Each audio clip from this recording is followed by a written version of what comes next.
Gimana nih kabarnya teman-teman semua? Semoga selalu diberi kesehatan dan kebahagiaan ya. Buat yang lagi dikejar-kejar deadline, segera dikerjain, jangan ditunda-tunda. Karena semakin ditunda, semakin memberatkan hati dan pikiran kita. Semakin gak bisa fokus dengan kegiatan yang lainnya. Buat yang lagi sayang-sayangnya, semangat berjuang. Buat yang lagi nyantai, mending dengerin podcast episode kali ini karena bakal seru banget, beda dari yang lain.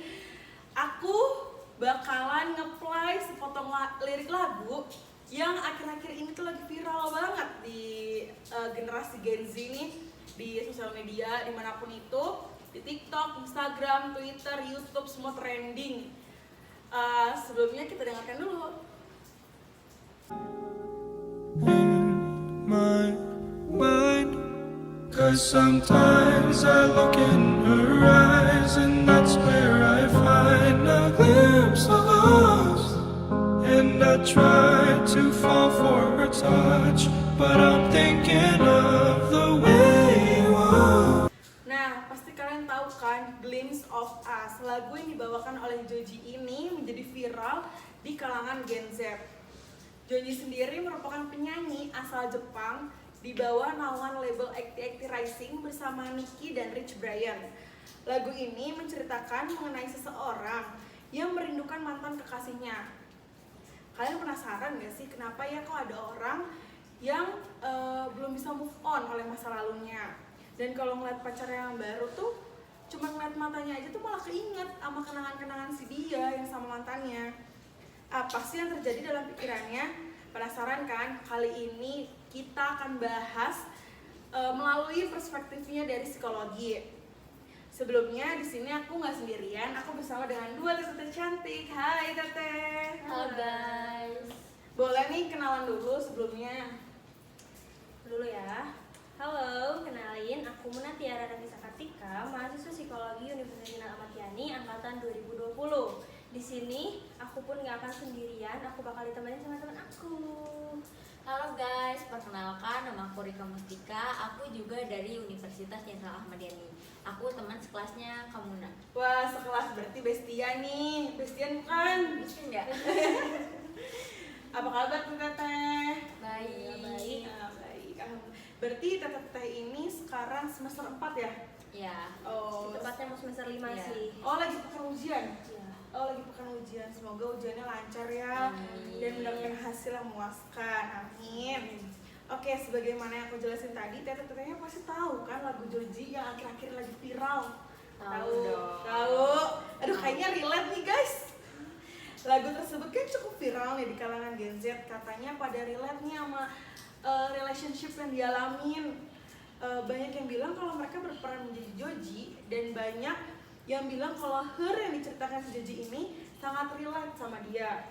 Kira-kira kakak-kakaknya tuh ngerasa relate gak sih sama lagu ini? Kalau aku yang lagi ngejalan relationship sih mungkin relate ya, karena aku takut jadi overthinking. Jangan-jangan si dia nyuruh aku pakai kerudungan bermotif tuh karena mantannya sering pakai kerudungan bermotif. Bahkan ya stiker WhatsApp aja bisa disalahin loh. Di TikTok tuh di komen-komennya tuh pada nyalahin, takut kalau pacarnya punya stiker lucu baru dapat dari siapa ya. Kira-kira teteh-tetehnya ngerasain gak sih sama lagu ini? Relate gak sih? Coba dulu aku nih. Kalau aku sih relate ya, relate banget. Kalau aku jadi sebagai Jojinya. Kadang aku juga ngerasa kalau aku tuh jahat gitu sama si Her itu. Tapi ya aku juga gak mau ada di posisi ini. Aku juga capek gitu, harus hidup di bayang-bayangan masa lalu juga gitu. Apa-apa keinget hal-hal yang udah terjadi, padahal aku tuh sama orang yang baru dan berbeda gitu. Kalau Teh Muna pernah ngalamin nggak di situasi yang kayak si Joji atau si Her yang dibilangin si Joji itu? Kalau aku sendiri sebenarnya tuh relate banget ya. Posisinya juga sama kayak Teh Rika. Kalau aku tuh jadi Jojinya, tapi mungkin di pandangan sudut pandang cowoknya tuh ya aku jadi Hernya gitu. Oh, berarti emang teteh-tetehnya ngalamin ya di situasi tersebut. Nah, seru nih pembahasannya karena relate nih ternyata di kehidupan teteh-tetehnya, di relationship-nya. Oke, aku mau nanya nih, menurut perspektif psikologi, kenapa sih orang mengingat masa lalunya seperti yang dibuatkan oleh Joji? Ada satu lirik yang menurut aku ngena banget ya. 'Cause sometimes I look in her eyes. Bahkan lihat matanya aja tuh sampai bisa keinget tuh si kenang-kenangan yang dulu. Ada nggak sih kira-kira penyebab terjadinya hal tersebut tuh kenapa sih? Ada dong Kak Salsa. Oke, yang pertama kan di dalam otak kita itu ada yang namanya memori. Nah, memori itu ada dua, ada yang disebut dengan short term memory dan ada yang disebut juga dengan long term memory. Nah, kalau short term memory udah jelas kan ya, tahu dari namanya lah, yang artinya tuh pendek atau singkat. Jadi memori yang diperoleh ke otak itu diprosesnya secara singkat atau pendek juga, tidak dengan jangka lama. Memori ini juga biasa disebut dengan sebutan working memory. Nah, kalau yang kedua yang long term memory. Nah, kalau long term memory itu relatif bersifat permanen dan jangka panjang ingatannya tuh gitu. Jadi tidak bisa ke-save lah di memorinya tuh dengan lama. Gitu. Oh, berarti dalam proses mengingat pun ada dua proses mengingat, itu ada short term memory dengan long term memory ya Teh.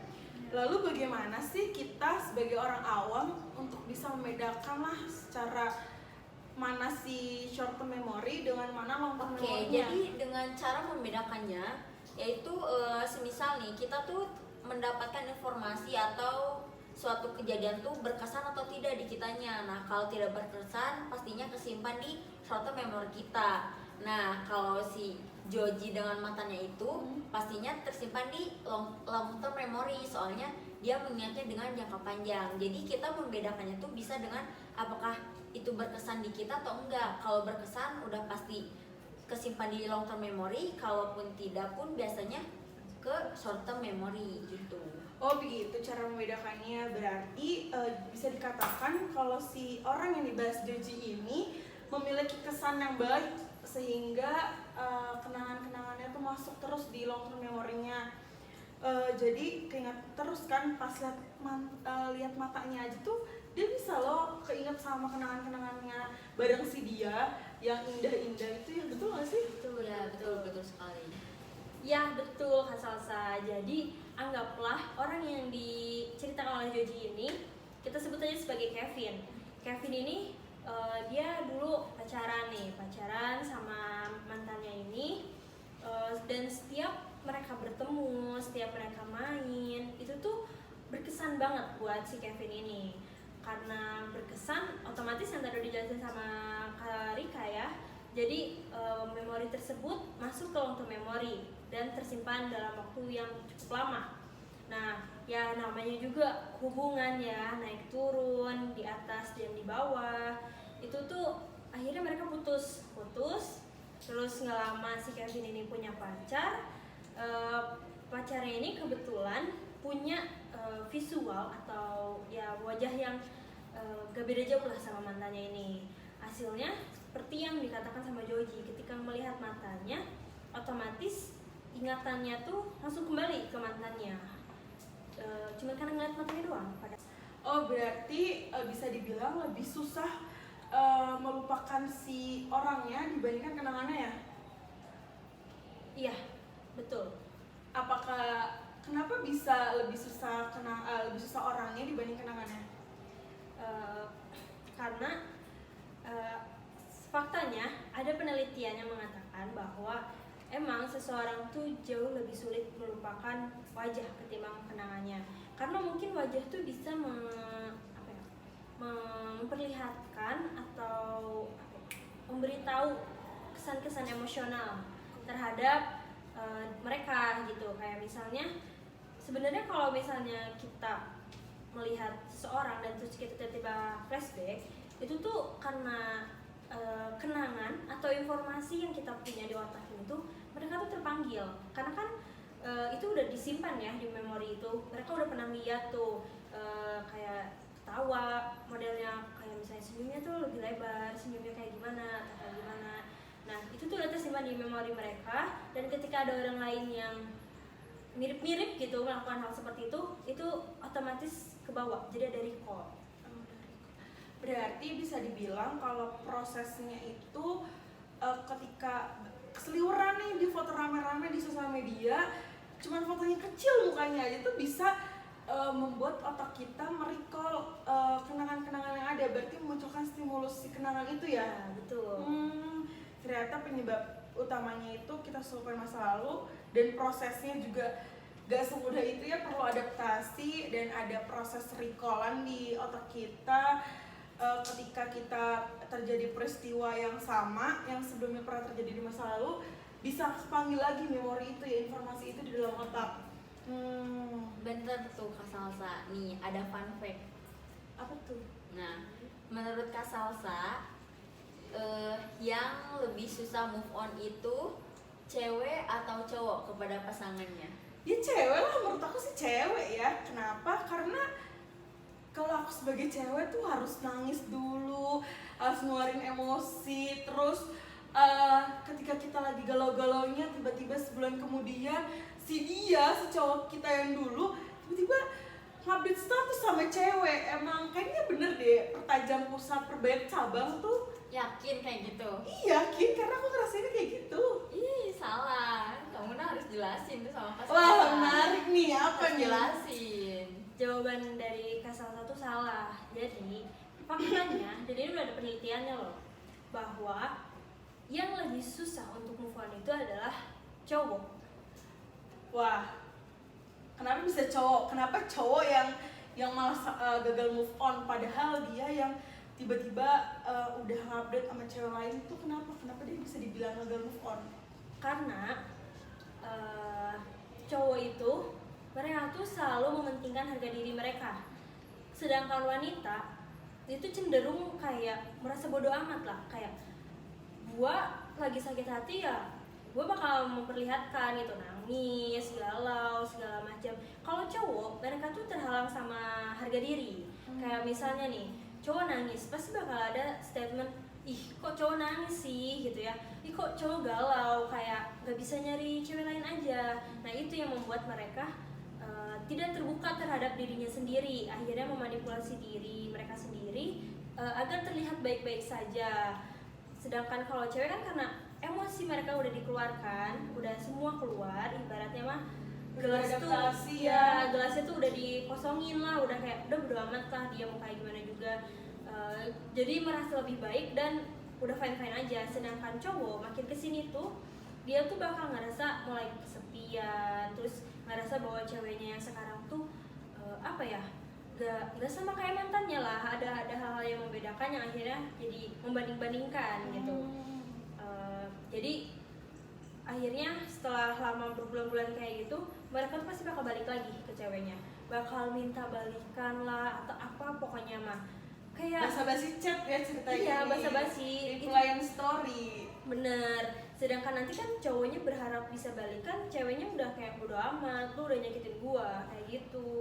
Wah, menarik banget nih informasinya. Ternyata ada satu penelitian yang menyatakan bahwa ternyata cowok loh guys yang susah move on atau gagal move on karena dia mementingkan harga dirinya, padahal menangis pun kan meluapkan emosi, jadi sah-sah aja gitu cowok menangis gitu ya.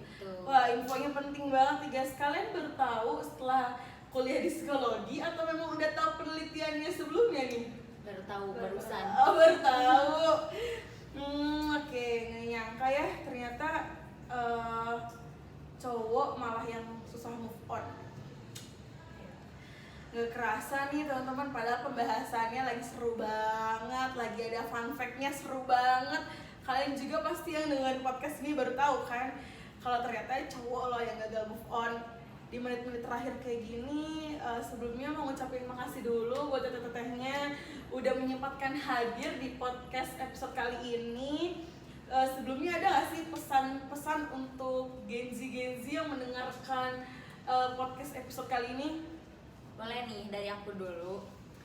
Buat teman-teman, jangan dulu memulai hubungan yang baru sebelum kalian itu selesai dengan masa lalu, sebelum kalian bisa berdamai dengan masa lalu kalian gitu. Cukup dalam nih, apakah relate ya? Kayaknya relate nih, dari hati banget. Kasih pesan sesuai pengalaman. Kasih pesan, ingat guys, dari Teh Rika, jangan memulai dulu hubungan yang baru sebelum berdamai dengan masa lalunya ya Teh. Kalau dari Teh Muna gimana nih? Kalau dari aku, sesuai tadi yang udah dijelasin, kalau misalnya nanti mantan kalian nih chat kangen atau kayak gimana, jangan GR dulu. Siapa tahu yang dikangenin itu kenangannya, bukan orangnya. Meskipun orangnya tuh susah dilupakan, tapi kenangannya yang membuat kita tuh kembali sama orang tersebut. Dan gak semua orang sih kayak gitu, tapi yang kayak gitu pasti gitu. Kayaknya Teh Muna juga pengalaman guys, biasanya di reply story nih yang kayak gini yang menjadi benteng pertahanan tuh goyah ya.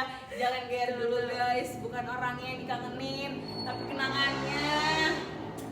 Aduh, diingat-ingat ya pesan-pesan dari tete-tete cantik ini, dari Teh Muna dan Teh Rika. Kalau gitu, ayam pelit, ayam kupa, aku pamit, sampai jumpa. Bye.